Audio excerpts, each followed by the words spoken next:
Основные строительные работы нового школьного учреждения завершились еще несколько месяцев назад. Сейчас рабочие трудятся над внутренней отделкой здания. Большой фронт работ проделан. В школе уже проведено электричество, подведена вода и оборудованы вентиляционные шахты по всему зданию. Вся школа, что и наружная, что внутренняя работа, они как бы завершающие. У нас сейчас внутренние работы на стадии тоже отделки, завершения, установка дверей, монтаж системы вентиляции, это слаботочные системы, сети вернее.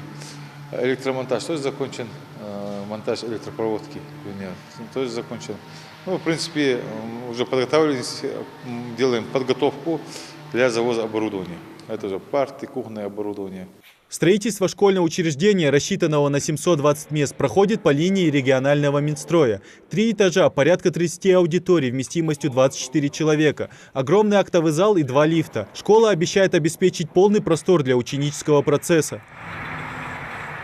По заверению начальства, стройка находится на финишной прямой. Большинство сил брошено на выравнивание ландшафта и укладку тротуарной плитки. Новая школа – это не только учебные классы, но и целый спортивный комплекс. Для веселого и, самое главное, здорового времяпрепровождения на территории предусмотрены огромные площадки, отведенные для футбола, волейбола и других игровых видов спорта.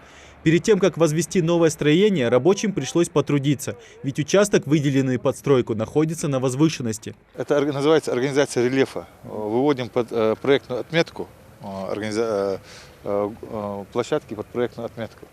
У нас же тут сложный рельеф на 3 уровнях. И вот у нас стадион оказался на нижнем уровне. Ну и доводим до конца под укладку дорожного полотна, асфальта, дорожное полотно и в том числе и под стадион.